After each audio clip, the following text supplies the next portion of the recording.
नमस्कार,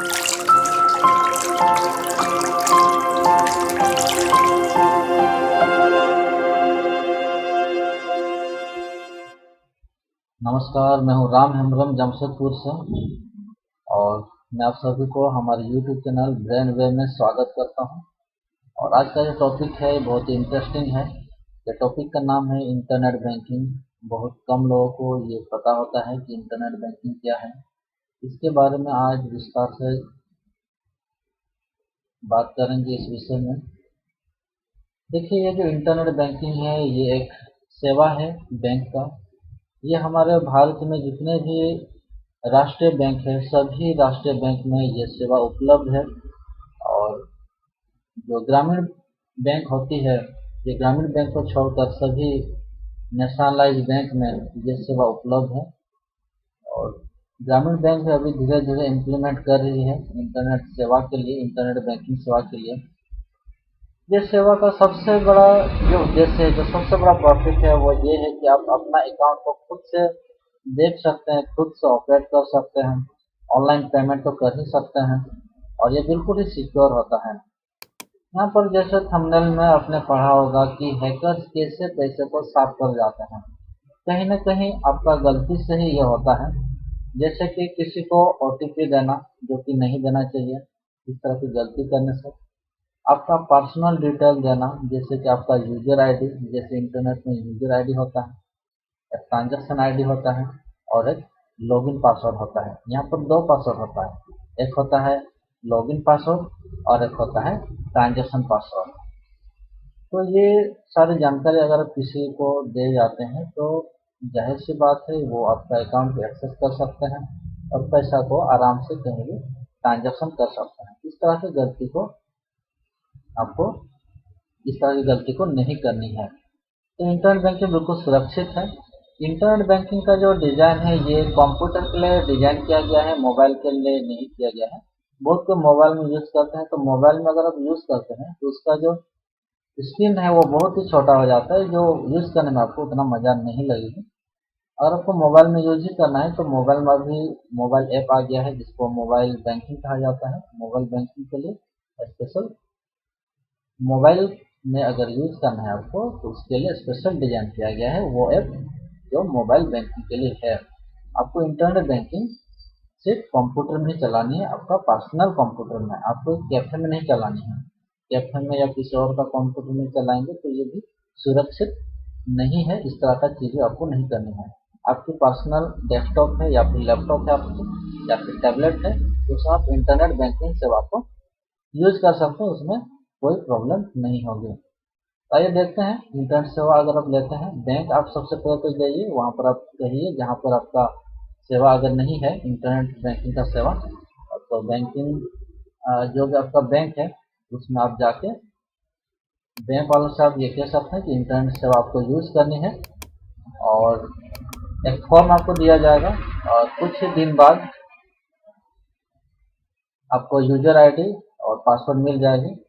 या फिर कोई कोई बैंक इस तरह भी करते हैं कि पासवर्ड जो है लॉगिन पासवर्ड और ट्रांजेक्शन पासवर्ड ये आपको खुद बनाने का ऑप्शन देती है। यह भी सुरक्षित है। या फिर जैसे पहले होता था 7-8 साल पहले की बात किया जाए तो बाई पोस्ट आ जाता था एक लिफाफा के, बंद लिफाफा के अंदर में लॉगिन पासवर्ड और ट्रांजेक्शन पासवर्ड। ये सिर्फ वन टाइम यूज के लिए है। जैसे आप लॉगिन कर जाते हैं नेक्स्ट स्क्रीन में ही दिखा देता है कि आप अपना लॉगिन आईडी और पासवर्ड बना लें। और दो तरह का पासवर्ड, जैसे मैंने पहले कहा था, इंटरनेट बैंकिंग में लॉगिन पासवर्ड होता है और ट्रांजेक्शन पासवर्ड होता है। ये दोनों तरह का पासवर्ड ही आपको पहले बना लेना है जैसे आप लॉगिन करते हैं। तो अगर नहीं बनाते हैं तो आगे जाएगा ही नहीं, वहाँ पर एक वार्निंग मैसेज रहता है। तो आइए एक देखते हैं, कम से कम हम लोग दरवाजा तक तो जरूर जा सकते हैं, उससे आगे नहीं जा सकते हैं। सपोज हम लोग कनारा बैंक का देखते हैं। कनारा बैंक, यहाँ पर आप देख पा रहे हैं नेट बैंकिंग, डायरेक्ट यहाँ पर जा सकते हैं नेट बैंकिंग, या फिर पर्सनल बैंक में भी जा सकते हैं।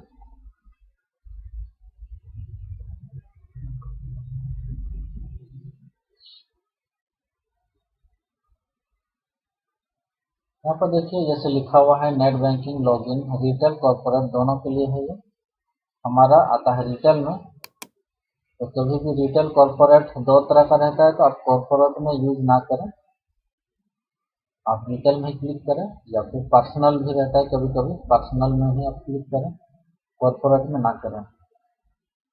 अगर आपका कॉर्पोरेट यूजर बना हुआ है तो ही आप कॉर्पोरेट में करें, अदरवाइज आपको रिटेल लॉगिन में या फिर पर्सनल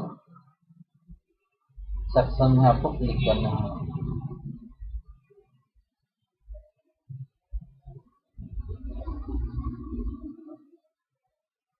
ये देखिए यहाँ पूछा जा रहा है यूजर आईडी के बारे में, आपका जो भी यूजर आईडी आप बनाए हैं वो दे दें, और यहाँ जो पासवर्ड आपको देना है वो लॉगिन पासवर्ड देना है, ट्रांजेक्शन पासवर्ड नहीं देना है।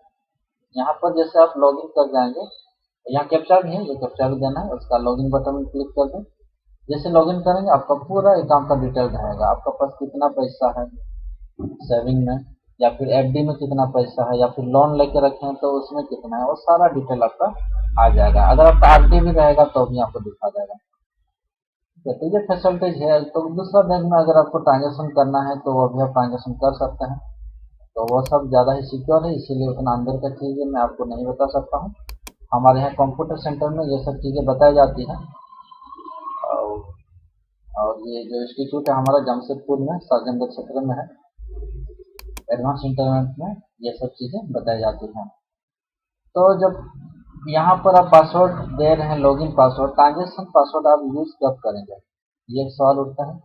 ट्रांजेक्शन पासवर्ड आप यूज तब करेंगे जब आप किसी और को पैसा दे रहे हैं, जब कहीं और आप ट्रांजेक्शन कर रहे हैं, इस समय लास्ट में पूछा जाता है आपका ट्रांजेक्शन पासवर्ड क्या है, उस समय वो पासवर्ड दिया जाता है।